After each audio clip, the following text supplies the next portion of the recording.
ನಮಸ್ತೆ ಎಲ್ರಿಗೂ, ನಾನು ಶೋಭಾ. ತುಂಬ ಕಡಿಮೆ ಸಮಯದಲ್ಲಿ ಇನ್ಸ್ಟೆಂಟಾಗಿ ರೆಡಿಯಾಗುವಂಥ ಬ್ರೇಕ್ಫಾಸ್ಟ್ಗಳಲ್ಲಿ ಶಾವಿಗೆ ಉಪ್ಪಿಟ್ಟು ಕೂಡ ಒಂದು. ಇದನ್ನು ತುಂಬ ಉದುದ್ರಾಗಿ ಸಾಫ್ಟಾಗಿ ಮಾಡ್ಕೋಬೇಕು ಅಂದರೆ ನೀವು ಈ ವಿಧಾನದಲ್ಲಿ ಟ್ರೈ ಮಾಡಿ. ಈ ವಿಧಾನದಲ್ಲಿ ಟ್ರೈ ಮಾಡ್ತು ಅಂದರೆ ತುಂಬ ಉದುದ್ರಾದ ತುಂಬ ಸಾಫ್ಟಾದ ಶಾವಿಗೆ ಉಪ್ಪಿಟ್ಟನ್ನ ಮಾಡ್ಕೋಬೋದು ಮತ್ತು ತುಂಬ ರುಚಿಯಾಗಿರುತ್ತೆ. ಖಂಡಿತ ಟ್ರೈ ಮಾಡಿ. ಇವಾಗ ಇದನ್ನು ಮಾಡ್ಕೊಳ್ಳೋದಕ್ಕೆ ನಾನಿಲ್ಲಿ ಅನಿಲ್ ಶಾವಿಗೆ ಪ್ಯಾಕೆಟ್ನ ತೋರಿಸ್ತಾ ಇದ್ದೀನಿ. ಇದು ಬಂದು ತುಂಬ ಹಳೆ ಬ್ರ್ಯಾಂಡು ಶಾವಿಗೆ ಪ್ಯಾಕೆಟು. ನಾವು ಚಿಕ್ಕವರಿದ್ದಾಗಿಂದನೂ ಕೂಡ ಇದನ್ನು ನೋಡ್ತಾ ಇದ್ದೀವಿ. ತುಂಬ ಚೆನ್ನಾಗಿರುತ್ತೆ. ಆ ಪ್ಯಾಕೆಟ್ನ ಕಲರ್ ಚೇಂಜ್ ಆಗಿದೆ ಹೊರತು ಒಳಗಡೆ ಶಾವಿಗೆ ಮಾತ್ರ ಹಾಗೆ ಇರುತ್ತೆ. ಮತ್ತು ಇದು ಯಾವುದೇ ರೀತಿ ಪ್ರಮೋಷನ್ ಅಲ್ಲ. ನಮ್ಮ ಮನೆಯಲ್ಲಿ ನಾನು ನಾರ್ಮಲ್ ಆಗಿ ಯಾವುದನ್ನು ಉಪಯೋಗಿಸ್ತೀನಿ ಅದನ್ನು ತೋರಿಸ್ತಾ ಇದ್ದೀನಿ. ಇದು ಎಲ್ಲ ಸ್ಟೋರ್ ಅಂಗಡಿಗಳಲ್ಲೂ ಕೂಡ ತುಂಬ ಸುಲಭವಾಗಿ ಇವಾಗ ಎಲ್ಲ ಕಡೆ ಸಿಗ್ತಾ ಇದೆ. ತುಂಬ ಚೆನ್ನಾಗಿರುತ್ತೆ ಇದು. ಇವಾಗ ಇದನ್ನು ನಾನು ಓಪನ್ ಮಾಡಿ ಪಾತ್ರೆಗೆ ಹಾಕಿ ತೋರಿಸ್ತಾ ಇದ್ದೀನಿ. ನೋಡಿ, ಒಳಗಡೆ ಈ ರೀತಿ ಇರುತ್ತೆ. ಇದನ್ನು ಉರಿಯೋದೆಲ್ಲ ಏನು ಬೇಡ, ಆಲ್ರೆಡಿ ಇದನ್ನು ಹುರಿದು ಪಾಕೆಟ್ ಮಾಡಿರ್ತಾರೆ. ಇದೊಂದು ಶಾವಿಗೆ ಪ್ಯಾಕೆಟಿಂದ 3 ಜನಕ್ಕೆ ಆಗೋವಷ್ಟು ಬ್ರೇಕ್ಫಾಸ್ಟ್ನ ಮಾಡ್ಕೋಬೋದು. ನಾನಿಲ್ಲಿ 4 ಜನಕ್ಕೆ ಮಾಡ್ತಾ ಇರೋದ್ರಿಂದ ಉಳಿದ ಇನ್ನೊಂದು ಪ್ಯಾಕೆಟ್ ಶಾವಿಗೆ ಇತ್ತು, ಅದರಿಂದ ಸ್ವಲ್ಪ ತೆಗೆದು ಹಾಕೊಂಡಿದ್ದೀನಿ. ಇವಾಗ ಇದನ್ನು ನಾವು ಸ್ವಲ್ಪ ಬೇಯಿಸ್ಕೋಬೇಕು. ಅಂದರೆ ಬಿಸಿನೀರಿಗೆ ಹಾಕಿ ತೆಗಿಬೇಕಷ್ಟೇ, ತುಂಬ ಹೊತ್ತೇನು ಬೇಯಿಸೋದು ಬೇಡ. ಇವಾಗ ಗ್ಯಾಸ್ ಆನ್ ಮಾಡಿ ಒಂದು ಪಾತ್ರೆಗೆ ನೀರು ಬಿಸಿ ಇಟ್ಟಿದ್ದೆ. ನೀರು ಕೂಡ ಬಿಸಿ ಆಗ್ತಾ ಇತ್ತು. ಒಂದೇ ಒಂದು ಸ್ಪೂನ್ ಅಡುಗೆ ಎಣ್ಣೆ ಹಾಕ್ಕೊಂಡು ಸ್ವಲ್ಪ ಉಪ್ಪು ಹಾಕಿ ಚೆನ್ನಾಗಿ ಮಿಕ್ಸ್ ಮಾಡ್ಕೊಳ್ಳೋಣ. 1 ಸ್ಪೂನ್ ಎಣ್ಣೆ ಹಾಕೋದ್ರಿಂದ ಶಾವಿಗೆ ಹಾಕಿದ ಮೇಲೆ ಶಾವಿಗೆ ಒಂದಕ್ಕೊಂದು ಅಂಟಲ್ಲ, ತುಂಬ ಉದುದ್ರಾಗಿ ತುಂಬ ಚೆನ್ನಾಗಿ ಬರುತ್ತೆ. ಇವಾಗ ನೋಡಿ, ಈ ರೀತಿ ಉಪ್ಪು ಮತ್ತು ಎಣ್ಣೆ ಹಾಕಿ ಒಂದು ಸಲ ಮಿಕ್ಸ್ ಮಾಡಿಕೊಂಡು ಆವಾಗಲೇ ನಾವು ತೊಗೊಂಡಂಥ ಶಾವಿಗೆನ ಹಾಕೋಣ.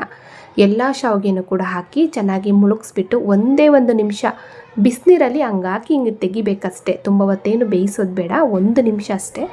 ಇವಾಗ ನೀವು ನೋಡ್ತಾ ಇರ್ಬೋದು, ಶಾವಿಗೆನೂ ಕೂಡ ನೋಡಿ ಎಷ್ಟು ಸಾಫ್ಟಾಗಿ ಮೇಲ್ಗಡೆ ಕಾಣಿಸ್ತಾ ಇದೆ ಅಂದರೆ 1 ನಿಮಿಷನೂ ಕೂಡ ಆಗಿಲ್ಲ. ಸುಮ್ಮನೆ ಬಿಸಿನೀರಲ್ಲಿ ಮುಳುಗಿಸಿ ಬಿಟ್ಟಿದ್ದೆ ಅಷ್ಟೇ.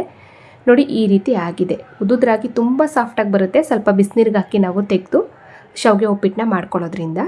ಇವಾಗ ನಾವು ಸ್ವಲ್ಪ ಸೋದಿಸ್ಕೊಳ್ಳೋಣ. ನೀರು ಸಪ್ರೇಟು ಮತ್ತು ಶಾವಿಗೆ ಸಪ್ರೇಟ್ ಮಾಡಿಕೊಂಡು ಸಪ್ರೇಟಾಗಿ ಒಂದು ಪಾತ್ರೆಗೆ ಎತ್ತಿಟ್ಕೊಳ್ಳೋಣ. ಇವಾಗ ನಾನಿಲ್ಲಿ ಓಲಿರುವಂಥ ಒಂದು ಪಾತ್ರೆಗೆ ಬೇಯಿಸಿದಂಥ ಶಾವಿಗೆನೆಲ್ಲ ಹಾಕಿ ಮೇಲ್ಗಡೆ ಸ್ವಲ್ಪ ತಣ್ಣೀರು ಹಾಕಬೇಕು. ತಣ್ಣೀರು ಹಾಕೋದ್ರಿಂದ ಉದುದ್ರಾಗಿ ಬರುತ್ತೆ ಶಾವಿಗೆ, ಒಂದಕ್ಕೊಂದು ಅಂಟಲ್ಲ ಮತ್ತು ಆ ಬಿಸಿಗೆ ಶಾವಿಗೆ ಬೆಂದೋಗಲ್ಲ. ನಾವು ಹಾಗೆ ಬಿಟ್ಬಿಟ್ರೆ ಆ ಬಿಸಿಗೆ ಶಾವಿಗೆ ಎಲ್ಲ ಬೆಂದು ಮೆತ್ತಗಾಗ್ಬಿಡುತ್ತೆ. ಸ್ವಲ್ಪ ತಣ್ಣೀರು ಹಾಕಿ ಬಿಡಬೇಕು. ಇವಾಗ ನೆಕ್ಸ್ಟು ಗ್ಯಾಸ್ ಆನ್ ಮಾಡಿ ಒಂದು ಪಾತ್ರೆನ ಬಿಸಿ ಇಟ್ಟು ಸ್ವಲ್ಪ ಎಣ್ಣೆ ಹಾಕಿದ್ದೀನಿ. ಎಣ್ಣೆ ಸ್ವಲ್ಪ ಚೆನ್ನಾಗಿ ಬಿಸಿ ಆಗಬೇಕಾದ್ರೆ ಸಾಸಿವೆನ ಹಾಕೋಣ. 1 ಸ್ಪೂನು ಸಾಸಿವೆ ಹಾಕ್ಕೊಂಡು ಸಾಸಿವೆ ಚೆನ್ನಾಗಿ ಸಿಡಿತಾ ಇದ್ದಾಗೆ 1 ಸ್ಪೂನು ಕಡಲೆಬೇಳೆ ಹಾಗೆ 1 ಸ್ಪೂನು ಉದ್ದಿನಬೇಳೆನೂ ಕೂಡ ಹಾಕ್ತಾಯಿದ್ದೀನಿ. ಕಡಲೆಬೇಳೆ ಉದ್ದಿನಬೇಳೆ ಚೆನ್ನಾಗಿ ಫ್ರೈ ಆಗಬೇಕಾದ್ರೆ ಈರುಳ್ಳಿ ಹಾಕೋಣ. ಈರುಳ್ಳಿ ಬಂದು ಚಿಕ್ಕ ಸೈಜು 2 ಈರುಳ್ಳಿನ ಹಾಕ್ಕೊಂಡಿದ್ದೀನಿ. ಇವಾಗ ಖಾರಕ್ಕೆ ಮೆಣಸಿನ್ಕಾಯಿ ಹಾಕಿದ್ದೀನಿ. ಒಂದು 4 ಹಸಿಮೆಣಸಿನ್ಕಾಯಿ ಮಧ್ಯಕ್ಕೆ ಓಪನ್ ಮಾಡಿರೋ ಅಂಥದ್ದು. ಹಾಗೆ ಸ್ವಲ್ಪ ಕರಿಬೇವಿನ ಸೊಪ್ಪು ಹಾಕ್ಕೊಂಡು ಚೆನ್ನಾಗಿ ಮಿಕ್ಸ್ ಮಾಡ್ಕೊಳ್ಳೋಣ. ನಿಮ್ಗೆ ಇಷ್ಟ ಇತ್ತು ಅಂದರೆ ಈ ಟೈಮಲ್ಲಿ ಸ್ವಲ್ಪ ಗೋಡಂಬಿ ಪೀಸಸ್ನ ಕೂಡ ಹಾಕ್ಕೊಂಡು ಮಾಡ್ಕೊಳ್ಳಿ. ನಾನಿಲ್ಲಿ ತರಕಾರಿ ಹಾಕ್ತಾ ಇರೋದ್ರಿಂದ ಗೋಡಂಬಿ ಎಲ್ಲ ಏನೂ ಆಗ್ತಾಯಿಲ್ಲ. ಇವಾಗ ಈರುಳ್ಳಿನ ನಾವು ತುಂಬ ಹೊತ್ತು ಫ್ರೈ ಮಾಡೋದು ಬೇಡ, ಹಿಂದೆಯೇ ತರಕಾರಿ ಹಾಕಿ ಫ್ರೈ ಮಾಡ್ಕೊಳ್ಳೋಣ. ನೋಡಿ, ಜಸ್ಟ್ ಈರುಳ್ಳಿನ ಚೆನ್ನಾಗಿ ಮಿಕ್ಸ್ ಮಾಡಿಕೊಂಡು ಬೇಗ ನಾವು ತರಕಾರಿ ಹಾಕೋಣ. ಯಾಕೆ ಅಂದರೆ ತರಕಾರಿನೂ ಕೂಡ ಸ್ವಲ್ಪ ಫ್ರೈ ಆಗಬೇಕು. ಸ್ವಲ್ಪ ಕ್ಯಾರೆಟ್ ಹಾಕಿದ್ದೀನಿ. ಒಂದೇ ಒಂದು ಮೀಡಿಯಮ್ ಸೈಜು ಕ್ಯಾರೆಟು ಹಾಗೆ ಸ್ವಲ್ಪ ಹುರುಳಿಕಾಯಿನ ಹಾಕ್ಕೊಂಡು ಈ ತರಕಾರಿ ಫ್ರೈ ಆಗಬೇಕಂದ್ರೆ ಸ್ವಲ್ಪ ಉಪ್ಪು ಹಾಕೊಳ್ಳೋಣ. ಸ್ವಲ್ಪ ಉಪ್ಪು ಹಾಕಿ ತರಕಾರಿನ ಫ್ರೈ ಮಾಡ್ಕೊಳ್ಳೋದ್ರಿಂದ ತರಕಾರಿ ಬೇಗ ಫ್ರೈ ಆಗುತ್ತೆ. ಮತ್ತು ತರಕಾರಿನ ನಾವು ತುಂಬ ಸಾಫ್ಟಾಗಿ ಫ್ರೈ ಮಾಡೋದು ಬೇಡ. ಒಂದು 50% ಆಗೋವಷ್ಟು ತರಕಾರಿ ಫ್ರೈ ಆದರೆ ಸಾಕು.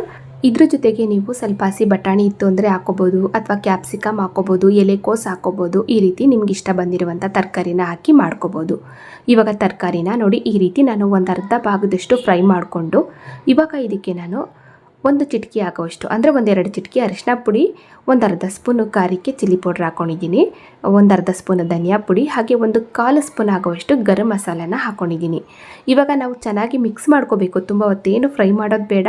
ಆಲ್ರೆಡಿ ತರಕಾರಿ ಎಲ್ಲ ಫ್ರೈ ಆಗಿ ಹೋಗಿರೋದ್ರಿಂದ ಜಸ್ಟ್ ಈ ರೀತಿ ಚೆನ್ನಾಗಿ ಮಿಕ್ಸ್ ಮಾಡಿಕೊಂಡು ಇವಾಗ ನಾವು ಆವಾಗಲೇ ಬೇಯಿಸಿ ಸೋದಿಸಿ ಇಟ್ಕೊಂಡಂಥ ಶಾವಿಗೆ ಹಾಕಿ ಮಿಕ್ಸ್ ಮಾಡ್ಕೊಳ್ಳೋಣ. ಇವಾಗ ಎಲ್ಲ ಶಾವಿಗೆನೂ ಕೂಡ ಹಾಕಿದ ಮೇಲೆ ಚೆನ್ನಾಗಿ ಮಿಕ್ಸ್ ಮಾಡ್ಕೋಬೇಕು, ಊರಿನ ಕಡಿಮೆ ಮಾಡಿಕೊಂಡು. ಈ ಶಾವಿಗೆನ ನಾವು ಸಪ್ರೇಟಾಗಿ ಈ ರೀತಿ ನೀರಲ್ಲಿ ಬೇಯಿಸಿ ಮಾಡ್ಕೋಬೇಕು ಅನ್ನೋದೇನಿಲ್ಲ. ಡೈರೆಕ್ಟಾಗಿ ಅಂದರೆ ತರಕಾರಿ ಫ್ರೈ ಆದಮೇಲೆ ನೀರು ಹಾಕ್ಕೊಂಡು ನೀರು ಚೆನ್ನಾಗಿ ಕುದಿಬೇಕಾದ್ರೆ ಶಾವಿಗೆನ ಹಾಕಿ ಡೈರೆಕ್ಟಾಗಿ ಶಾವಿಗೆ ಉಪ್ಪಿಟ್ಟನ್ನ ಮಾಡ್ಕೋಬೋದು.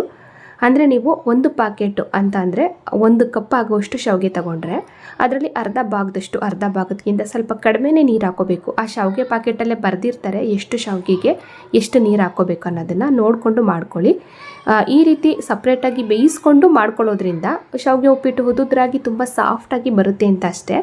ಇವಾಗ ನಾನು ಕೂಡ ನೋಡಿ ಈ ರೀತಿ ಚೆನ್ನಾಗಿ ಮಿಕ್ಸ್ ಮಾಡ್ಕೊಂಡಿದ್ದೀನಿ ಮತ್ತು ಕೊತ್ತಂಬರಿ ಸೊಪ್ಪು ಹಾಕ್ಕೊಂಡಿದ್ದೀನಿ, ಸ್ವಲ್ಪ ನಾನು ನಿಂಬೆ ರಸನೂ ಕೂಡ ಹಾಕಿದ್ದೀನಿ. ಚೆನ್ನಾಗಿ ಮಿಕ್ಸ್ ಮಾಡಿಕೊಂಡ್ರೆ ಆಯಿತು. ಟೊಮೊಟೊ ಹಾಕಿದರೆ ನೀವು ನಿಂಬೆ ರಸ ಹಾಕ್ಲೇಬೇಕನ್ನೋದಿಲ್ಲ. ನಾನು ಟೊಮೊಟೊ ಹಾಕಿಲ್ಲ, ಹಂಗಾಗಿ ಸ್ವಲ್ಪ ನಿಂಬೆ ರಸ ಹಾಕ್ಕೊಂಡು ಕೊತ್ತಂಬರಿ ಸೊಪ್ಪು ಹಾಕಿ ಚೆನ್ನಾಗಿ ಮಿಕ್ಸ್ ಮಾಡ್ಕೊತಾ ಇದ್ದೀನಿ. ನೋಡಿ ಉಪ್ಪನ್ನು ನಾನು ಶಾವಿಗೆ ಬೇಯಿಸುವಾಗಲೂ ಕೂಡ ಹಾಕಿದೆ, ಹಾಗೆ ತರಕಾರಿ ಫ್ರೈ ಆಗಬೇಕಾದ್ರೂ ಕೂಡ ಹಾಕಿದೆ. ಹಂಗಾಗಿ ಮತ್ತೆ ಉಪ್ಪೆಲ್ಲ ಏನೂ ಸೇರಿಸ್ತಾ ಇಲ್ಲ. ನೀವು ಏನಾದರೂ ಸಪ್ಪೆ ಆಯಿತು ಅಂದರೆ ಈ ನಿಂಬೆ ರಸ ಮತ್ತು ಕೊತ್ತಂಬರಿ ಸೊಪ್ಪು ಹಾಕ್ತೀವಿ ನೋಡಿ, ಆವಾಗ ಸ್ವಲ್ಪ ಉಪ್ಪು ಹಾಕ್ಕೊಂಡು ಮಿಕ್ಸ್ ಮಾಡ್ಕೊಂಬಿಡಿ.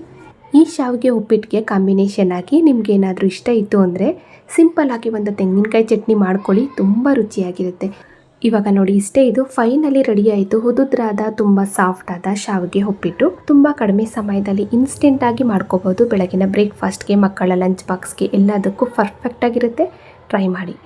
ನೋಡಿದ್ರಲ್ಲ ಫ್ರೆಂಡ್ಸ್, ಇವತ್ತಿನ ಈ ಸಿಂಪಲ್ ಆದ ಮತ್ತು ಅಷ್ಟೇ ಸಾಫ್ಟ್ ಆದ ಒಂದು ಬ್ರೇಕ್ಫಾಸ್ಟ್ ರೆಸಿಪಿ ನಿಮಗೆಲ್ರಿಗೂ ಇಷ್ಟ ಆಯಿತು ಅನ್ಕೋತೀನಿ. ಇಷ್ಟ ಆದರೆ ಲೈಕ್ ಮಾಡಿ, ಶೇರ್ ಮಾಡಿ.